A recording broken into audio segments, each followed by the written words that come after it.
Choro Nosso de Cada Dia, acompanhando o anuário de Maurício Carrilho, com a apresentação de Matias Pinto, produção Gabu Ferreira e Marcos Ferreira, e a técnica de Babiton Leão.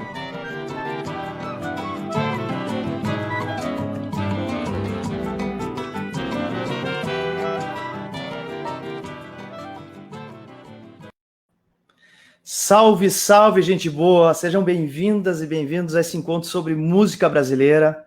Eu sou o Matias Pinto, coordenador da oficina de choro aqui de Porto Alegre, mas para vocês, o locutor desse programa. Choro Nosso de Cada Dia.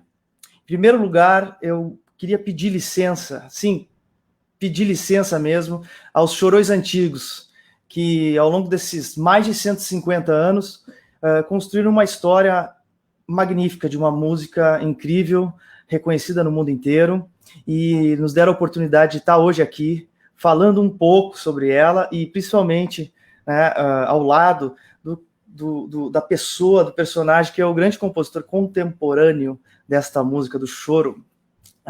Então, hoje eu estou aqui com o Maurício Carrilho, o compositor do nosso programa. Salve, Maurício! Salve, Matias! Salve, gente! Prazer muito grande estar aqui com vocês e espero que vocês curtam a música e o papo que vai rolar aqui.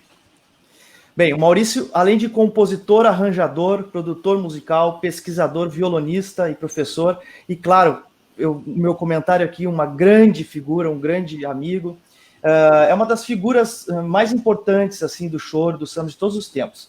É uma das pessoas que fazem a ponte, né? Fazem essa função de ponte entre as gerações dos chorões mais velhos, né? E a galera de hoje em dia.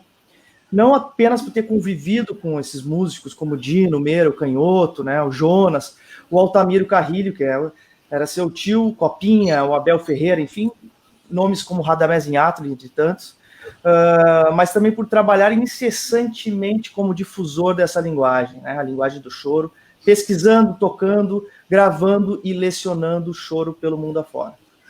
E a gente está aqui para falar um pouco sobre uma ideia, enfim, algo muito feito que o Maurício já vem fazendo há alguns anos, né? Que a cada 4 anos, Maurício, você assume a tarefa, vamos dizer assim, inacreditável de compor um choro por dia durante o ano.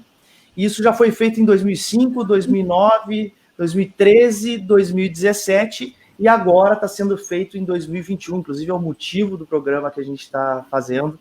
E, enfim, acaba compondo, inclusive, mais do que uma música por dia, chega a ter 400 músicas no ano. E, enfim, para começar essa conversa, a gente quer saber de onde é que veio essa ideia do anuário, né? Já existia, enfim, de onde é que vem essa vontade? Esse processo de compor, né? Ele foi, embora tenha sido a primeira coisa que eu fiz na música, né? A primeira vez que eu compus, eu era um menino de 5 anos de idade, eu fiz um machiste, uma primeira parte de um machiste, né? E foi curioso que eu tinha passado um sábado à noite na casa do meu tio Altamiro Carrilho, onde ele tinha reunido os músicos da bandinha que ele tinha, né? E foi a primeira vez que eu vi de perto aquelas figuras que eu via na televisão. Ele tinha, na época, um programa aos sábados na televisão. Então, para mim, foi muito impressionante ver clarinete, bombardino, tuba, flauta, todo mundo tocando junto, e eu ali pertinho. Aí, no dia seguinte, eu amanheci cantando uma melodia que meu pai não reconheceu. E aí meu pai ligou para o Altamiro, perguntou se ele conhecia, me colocou lá para cantar. Aí o Altamiro, eu acho que ele está compondo uma música. Deixa eu pegar um papel aqui. Aí o Altamiro escreveu e nasceu uma parceria nossa. Ele fez a segunda parte, a terceira, e gravou com a bandinha dele, esse machiste. Mas essa experiência me mostrou uma coisa que eu acho que é o que acontece com todo mundo. A gente compor é uma espécie de reciclagem do que você ouve, né? Então, eu acho que eu virei mesmo um compositor depois da maturidade, né? Depois de ter ouvido muita música e ter tocado muita música, ter feito muito arranjo, ter gravado muito. E eu acho que eu acumulei música dentro de mim suficiente para fazer música nessa quantidade, né? Quando chegou perto de 2000, no final de 2004, eu resolvi compor umas músicas para os alunos da escola portátil. Em 2005, a gente ia trabalhar pela primeira vez na Unirio, no campus da Unirio, na Faculdade de Letras e Artes, e o número de alunos cresceu muito quando a gente foi para lá, porque era um espaço muito maior do que o que a gente trabalhava antes. E eu resolvi fazer uns choros simples, assim, na verdade, uma música para cada gênero desse universo do choro. E eu percebi que essas músicas estavam saindo assim com muita facilidade. Tinha dia que eu fazia 3 músicas, 2, 3 músicas assim no mesmo dia. Aí eu resolvi, em 2005, experimentar compor todo dia. Na verdade, eu fiquei curioso de saber qual o limite disso, né? Aonde as ideias, quando as ideias acabam, se as músicas ficam iguais. Aí voltou. Se fica repetindo,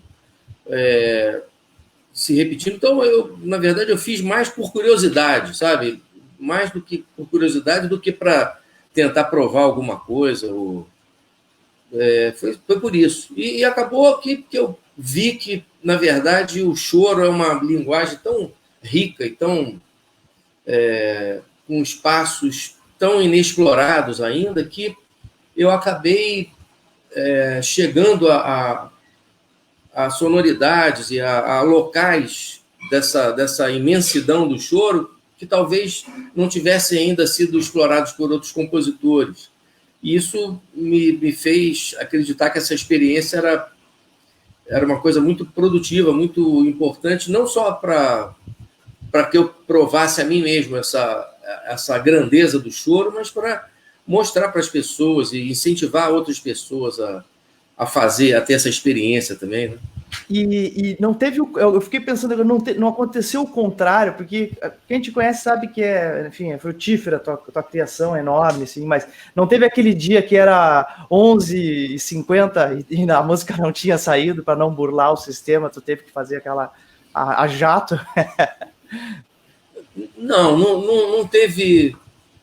O que aconteceu algumas vezes, e talvez isso seja o motivo de no final do ano ter mais de uma música por dia, na verdade, é de você começar a compor uma música que tem uma ideia bonita, mas que é uma música que vai exigir de você um trabalho mais minucioso, mais que vai utilizar um tempo maior para ela ficar pronta. Então, essa música, normalmente, eu termino assim uma parte dela, guardo, e aí começo uma outra que seja uma ideia de elaboração mais simples e que seja viável terminar no tempo que eu tenho para fazer. Que acaba somando também mais de, enfim, às vezes 400 músicas, que vai entrando essas pelo caminho. Então. Exatamente. Então, quando mas esse ano tem Perdão. Mas esse ano tem a gente está brincando com o delay, né? Esse ano tem a característica de estar sendo colocada no Instagram, né? No mauriciocarrilho.choro, que é uma coisa que acabou movimentando, inclusive trazendo essa ideia desse programa para a gente levar as músicas adiante, né? Então, essa coisa da tecnologia também da gente tu conseguir mostrar para todo mundo essa criação diária, inclusive incentivar, né? Os compositores aí a ver que é possível, né, a criação diária, provar, né, de certa forma, né? Exatamente. Nos outros anuários, a gente tinha uma vida normal, né?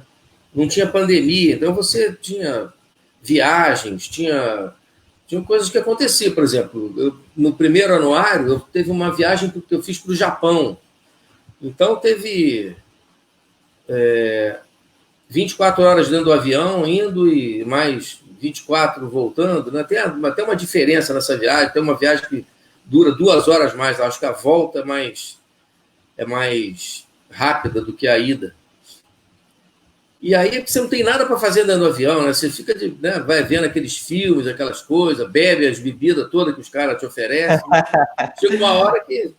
E aí eu compus uma porção de choro. Eu acho que eu fiz 3 choros na ida e 4 na volta. Então, esses dias, inflacionaram a quantidade de choro. Facilitou a estadia em Tóquio depois. Mas apesar de ter a dificuldade de, nessa situação, você não ter o instrumento para dar uma conferida numa harmonia ou noutra e tal. Que era só papel e lápis, né? Não tinha... e lápis. Bem, essas músicas vão ser agora apreciadas no programa semanalmente aqui na Estação Democracia. Claro, também lembrando que todos os dias, né, de segunda a sexta às 9 da manhã, tem o Bom Dia Democracia, um programa sobre informação e acontecimentos diários. E a transmissão também está sendo feita pela Casa do Choro, né? Enfim, a escola portátil de música, a maior escola de choro do mundo, e que, enfim, ao longo dos anos tem trazido, né, enfim, essas novidades, tem movimentado o choro, possibilitado a criação de outros projetos, e da qual eu faço parte também do núcleo de Florianópolis. Muito feliz de fazer parte desse time maravilhoso. E então, ao longo do ano, a gente vai falar sobre essas criações tuas diárias, sempre abordando as músicas dos dias anteriores da semana, e, enfim, trazendo convidados e falando sobre o anuário e assuntos gerais do choro também. Hoje a gente vai falar especialmente sobre a vida do Maurício, trajetória e algumas anedotas do próprio. Mas, então, antes da gente continuar, na verdade, a conversa, a gente vai ouvir a primeira música não é a primeira música do anuário, como a gente está contando a partir dessa semana, a gente vai recuperar depois essas músicas das 3 primeiras semanas, e vamos ouvir então a música do 21 de janeiro, que é uma polca, né? Prico Prico, né? Então, vou pedir para o Baton, que está na técnica, por favor, então, Prico Prico.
Essa foi o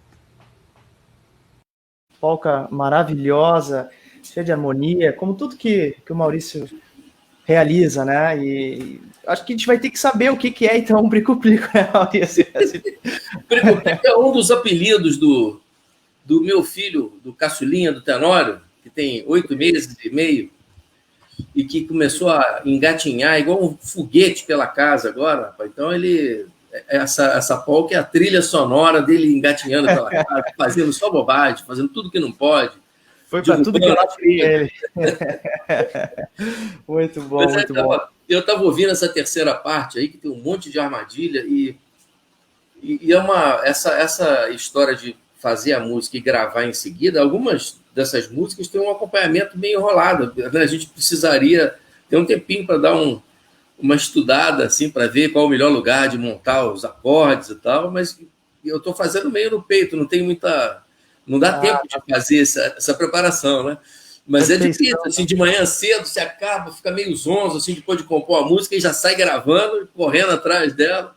Eu tenho que explicar para quem está vendo, porque eles devem estar imaginando que tem um pianista escondido atrás de ti ali na tua frente, que é uma parceria entre o Maurício e o Dr. Finale.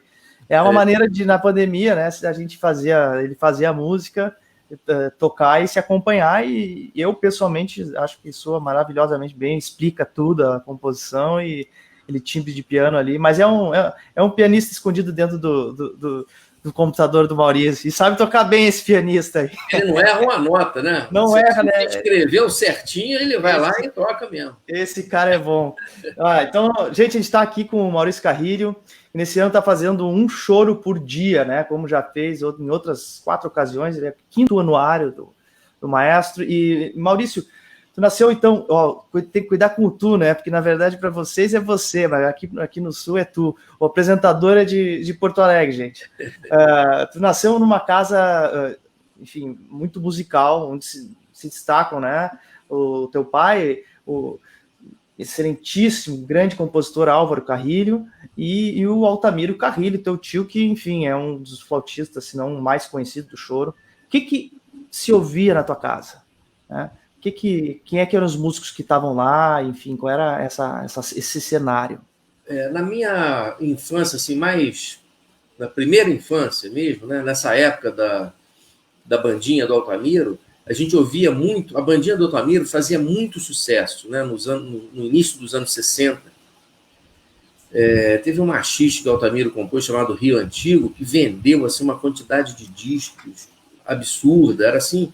Era sucesso popular mesmo, sabe? Você passava numa obra, assim, um edifício sendo construído, você ouvia os operários da obra assoviando o Rio Antigo.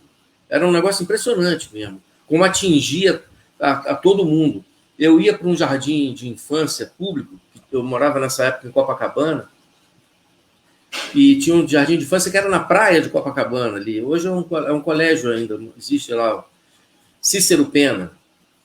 E aí eu lembro que a gente fazia, que na hora antes um pouquinho da saída da escola, depois da hora do recreio e tal, as crianças deitavam numas esteiras assim no chão para dar uma baixada de bola para entregar para os pais, assim, elas mais calmas, né? E a música que eles colocavam para a gente ouvir era o disco do Altamiro, da bandinha do Altamiro, tocando valsas, machixes, polcas e tal. Então era uma música mesmo que atingia todo mundo, né? Então, essa era a música que eu ouvia. Depois tu me passa o telefone dessa escola aí. Eu não sei se hoje ainda rola, né? Mas na época era muito legal. E aí depois, mais tarde um pouco, quando eu tinha 9 anos, por aí, quando eu comecei a estudar violão, a gente tinha mudado para um subúrbio do Rio, para um bairro chamado Penha. E aí a gente foi morar numa casa. A gente morava num apartamento conjugado, mínimo, né?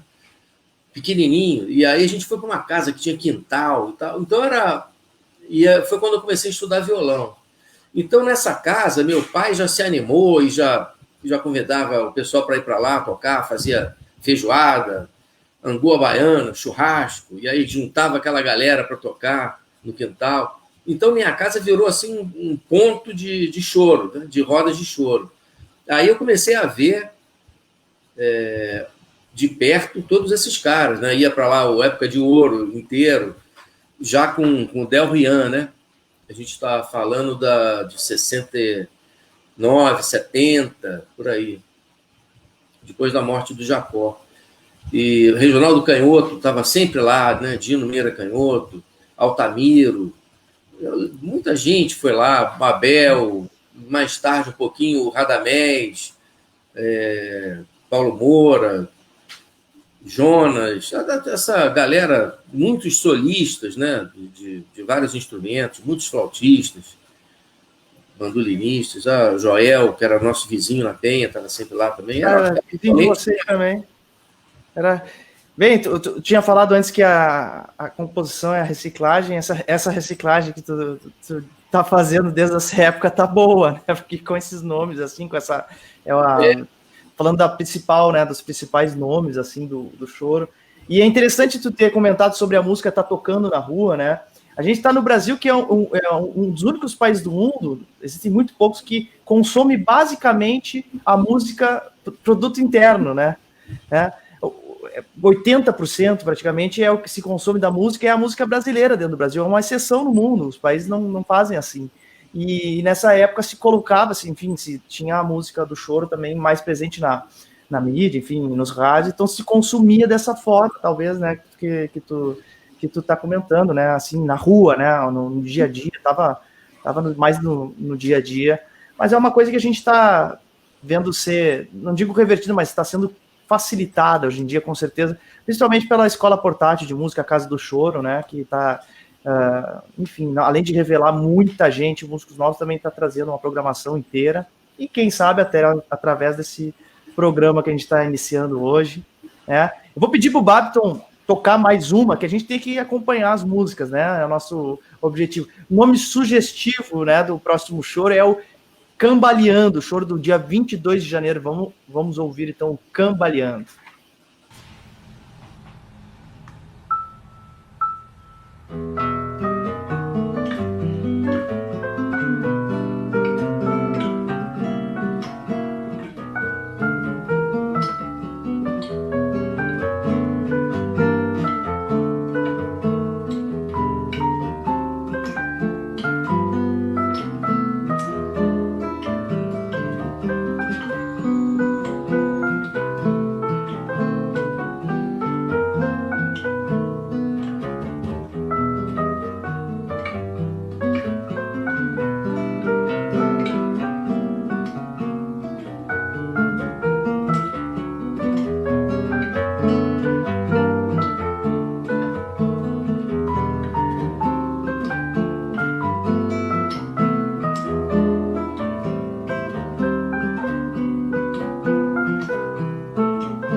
Então, estamos aqui no programa Choro Nosso de Cada Dia, acompanhando o anuário de Maurício Carrilho, programa que acompanha as composições de choro feitas diariamente por Maurício Carrilho no ano de 2021.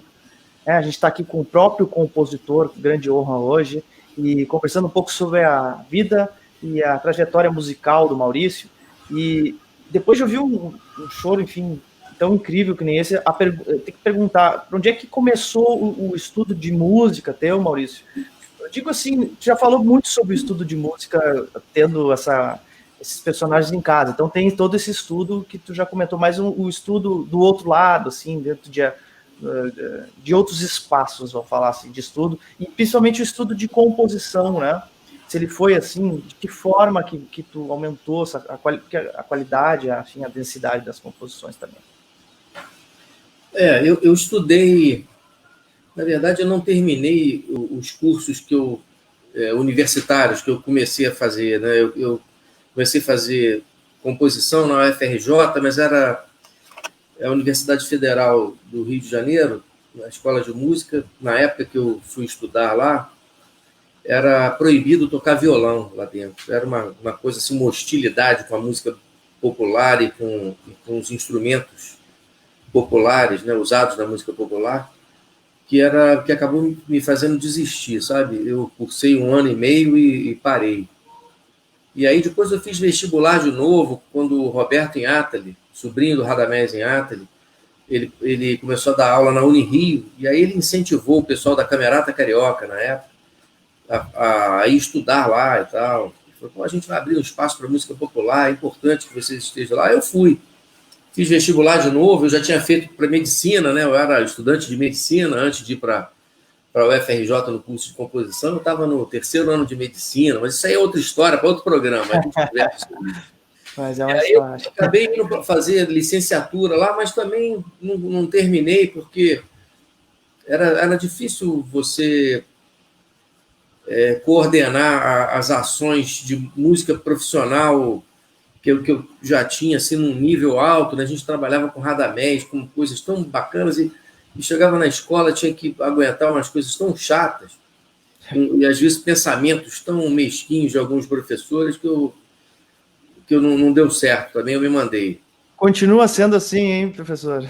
Até hoje. Eu acho que no Rio deu uma melhorada, né? A gente tem pessoas muito legais nessas 2 escolas de música hoje, trabalhando lá, pessoas de uma geração mais nova, né? E com a cabeça um pouco mais aberta, que enxerga a importância e a riqueza da música popular do Brasil, né? E eu acho que deu uma melhorada, pelo menos nesses espaços. E eu estudei também com um cara que foi muito legal, né? Que me ajudou muito a organizar o que eu sabia empiricamente, que foi o Ian Guest. O Ian Guest, olha só, meu cartaz aqui voando, a cola não aguenta a temperatura do Rio de Janeiro. É muito peso ali, o artista que está na imagem ali. Muita música. Muita música. Mas aí o Ian foi um cara muito importante para me ajudar a organizar as coisas e tal. E depois eu comecei e sempre ouvindo muita música. Eu acho que a gente aprende mesmo música ouvindo os grandes mestres, né? E eu tenho insistido nisso, né? Falado muito sobre a influência, né? E talvez também uma das motivações do programa aqui, de ver os grandes compositores como tu fazendo essa rotina de composição, né? O que a gente vai apresentar ao público é de um compositor aqui, meu grande parceiro, Elias Barbosa, aqui também, porto-alegrense, que também está fazendo um anuário. Na verdade, o dele é a estreia, né? A primeira vez que ele está fazendo um anuário. Já é um compositor com seus mais de 300 choros, mas agora vai dobrar, talvez, o número, né? Se ele cumprir o anuário. E o Elias é um querido amigo, a gente não... Com certeza vai tê-lo aqui em uma das edições, mas esse foi um choro que teve reciprocidade, né? Ele fez um para ti, tu fez um para ele. Então eu vou pedir para o Babiton tocar o Elias no Anuário.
Você foi o Elias no anuário e, enfim, música incrível. É o Choro Nosso de Cada Dia. A gente está com o Maurício Carrilho hoje aqui.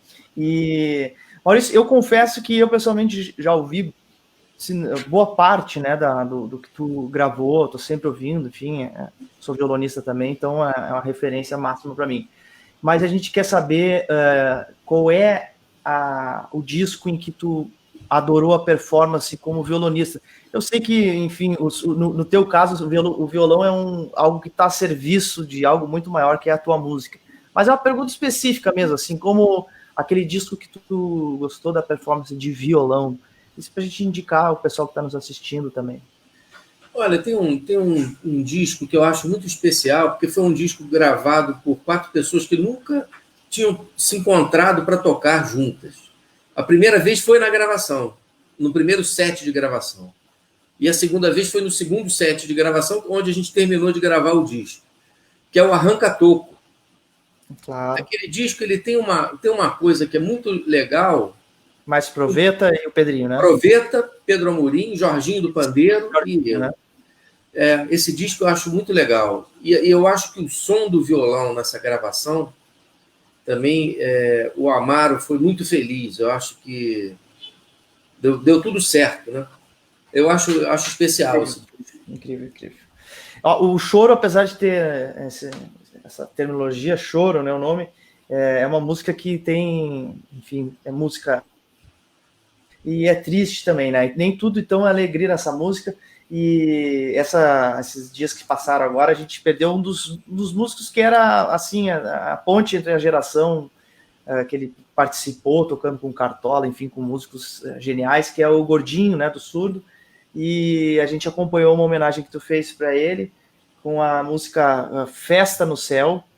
E vamos ouvir a música, depois tu pode comentar um pouco sobre o Gordinho, enfim, que tu já deve ter convivido muito com ele. Então vou pedir pro Babiton tocar a música, depois a gente fala um pouquinho sobre esse personagem incrível da música brasileira. Então, a Festa no Céu, do Maurício Carrilho.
Essa foi a Festa no Céu, a música para homenagear o Gordinho, que nos deixou neste plano, né? Mas a gente, assim, é um músico que é a referência máxima no que ele fazia, mas eu queria saber de ti, então, Maurício, a relação, enfim, esse cara dá uma dimensão, principalmente para quem está ouvindo e ainda não conhecia esse personagem, a dimensão desse personagem. O Gordinho era um dos músicos mais perfeitos que eu conheci, assim, na minha vida, sabe? Ele era impecável, inigualável, tocando surdo. Era inacreditável a sonoridade do surdo que ele tocava. E ele tocava todos os instrumentos muito bem. Ele tocava tamborim pra caramba, tocava tudo que... Qualquer instrumento de percussão ele tocava muito. Mas ele era tão absurdo no surdo que ele era escalado nessa posição sempre, né? Essa gravação, essa música eu fiz e eu toquei imaginando ele tocando comigo, entendeu? E eu consigo escutar perfeitamente o que ele faria nessa música, né? A gente fez muitas gravações juntos, né? Muitos discos. Até no disco do meu pai, que foi o primeiro disco da Acari, ele participou. Disco da Cristina, esse pouco mais divertido, da Cristina Buarque, ele gravou tudo com a gente lá também na Acari. As bases foram gravadas lá e muitas outras gravações, aqueles discos no Tom da Mangueira, Chico Buarque de Mangueira, e todo disco de samba praticamente que eu fiz, que eu produzi ou que eu participei como arranjador, o Gordinho era convocado, né? Gente, partiu uma referência aí, mas por sorte nos deixou bastante coisa gravada. É um dos personagens que a gente vai ter vai continuar, né, participando do nosso universo musical. Maurício, a gente te vê, enfim, se fosse num time de futebol, na zaga, no meio-campo, nas laterais, atacante, goleiro, né? Tu participando de todas as áreas da música, mas uma em especial é a função de arranjador. E eu queria que tu, enfim, como é que tu entrou nessa área e também já emendar aqui a coisa se tem uma relação e essa entrada na área do arranjo com o Radamés, né? Com a amizade de vocês, enfim, com a relação com o Radamés. Com certeza o Radamés era uma referência, né, que eu sempre tive, né? Ontem eu participei de uma live com Francis Raime, que também foi um cara que eu gostava muito de ouvir, e tantos outros, né? O Gaia, Dori Caymmi. A gente tem uma fartura, né, de grandes arranjadores na música brasileira, né? Mas com certeza, quando a gente começou a trabalhar com Radamés, teve um salto de qualidade no trabalho de arranjo da gente, né? O Radamés a gente fazia algumas cópias para os arranjos que o Radamés criava para a Camerata, e eu cheguei a fazer alguns arranjos em parceria com ele. Eu fazia o arranjo de base e ele fazia o arranjo depois, complementava com as cordas, com os sopros. A gente fez algumas coisas assim.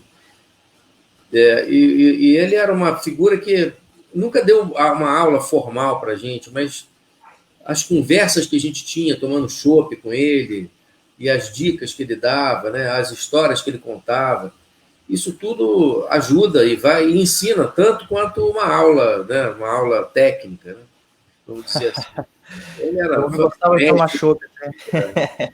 Era o rei do chopp, então ele é um músico, enfim, extraordinário. A gente, assim, o programa tem uma hora corrida aqui, a gente faz questão de ouvir, até para acompanhar todas as músicas.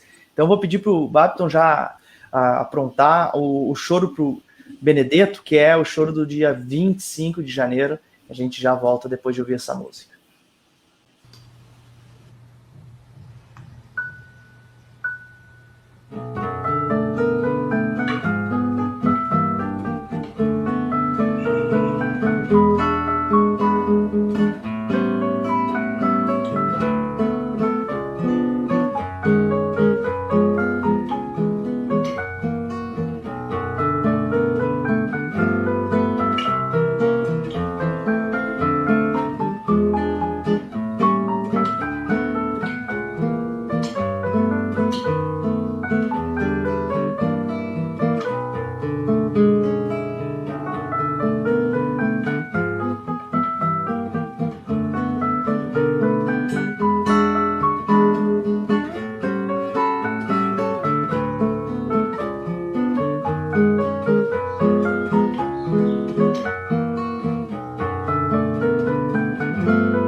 Nós ouvimos o Choro para Benedetto Fana, aqui na Rádio Estação Democracia. Estamos aqui com o programa Choro Nosso de Cada Dia, acompanhando o anuário de Maurício Carrilho.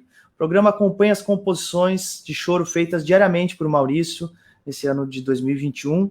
A gente está com um compositor hoje aqui, a honra está com o próprio Maurício hoje falando. A gente está tocando as músicas da semana que passou, a gente vai continuar nesse embalo, indo para a música do dia 26, que é uma valsa, a valsa Desabalada.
Esse é o Choro Nosso de Cada Dia, programa que está acompanhando o anuário do mestre Maurício Carrilho, aqui transmitido pela Estação Democracia. Também lembrar a todos que de segunda a sexta, das 8 às 9 da manhã, a gente tem o programa Bom Dia Democracia, um programa de informação com os acontecimentos diários, né, transmitido aqui pela Estação Democracia.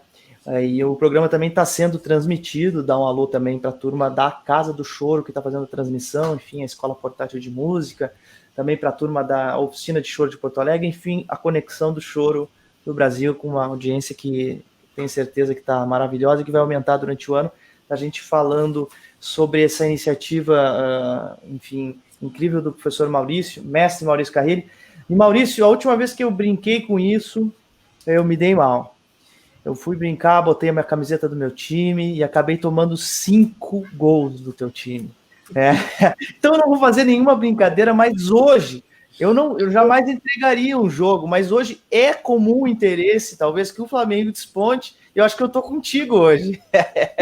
O esporte não me deixa entregar jogo, mas o Colorado, se o Flamengo entrar na disputa, eu fico feliz e até torço para o Flamengo junto contigo. O que tu tem a dizer sobre isso?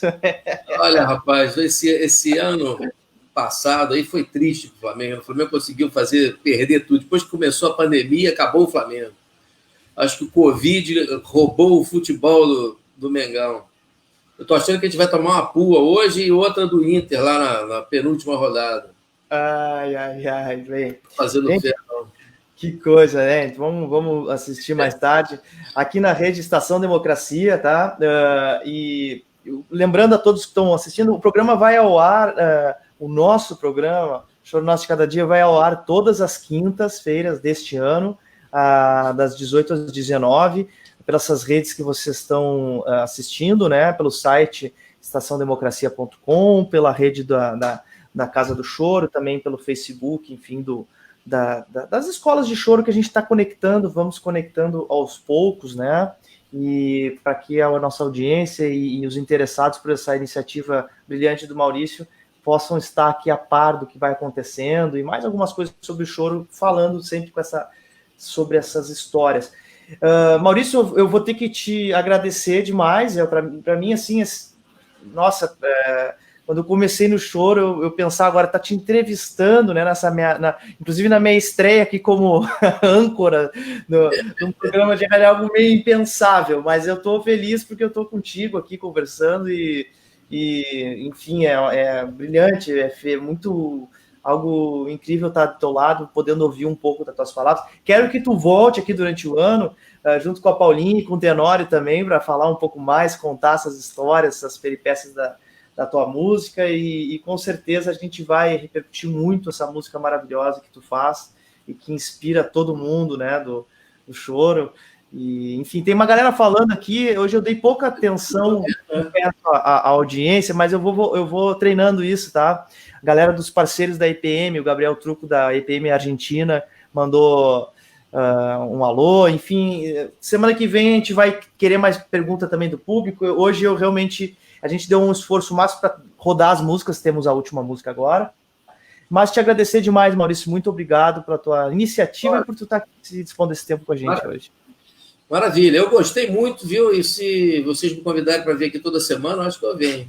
Então já está convidado desde sempre, o mestre, querido amigo e genial compositor Maurício Carrilho. A gente se vê semana que vem, a gente vai ainda ouvir a música do dia 27, na verdade, né? O Salve Radamés, aniversariante também, Radamés em Atlas. Então vou pedir para a gente ouvir agora, Babiton rodar para nós o Salve Radamés.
Esse foi o Choro Nosso de Cada Dia, acompanhando o anuário do maestro Maurício Carrilho, que nos deu a honra hoje da sua presença, né, nesse começo dos trabalhos aqui.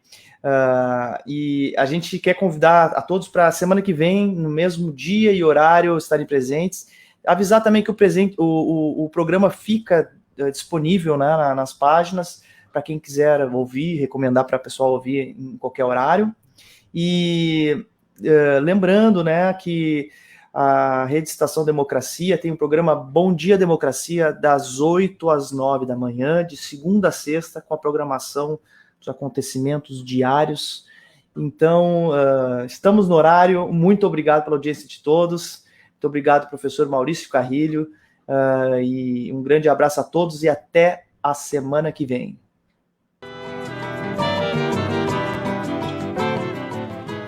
Choro Nosso de Cada Dia, acompanhando o anuário de Maurício Carrilho, com a apresentação de Matias Pinto, produção Gabu Ferreira e Marcos Ferreira, e a técnica de Babiton Leão.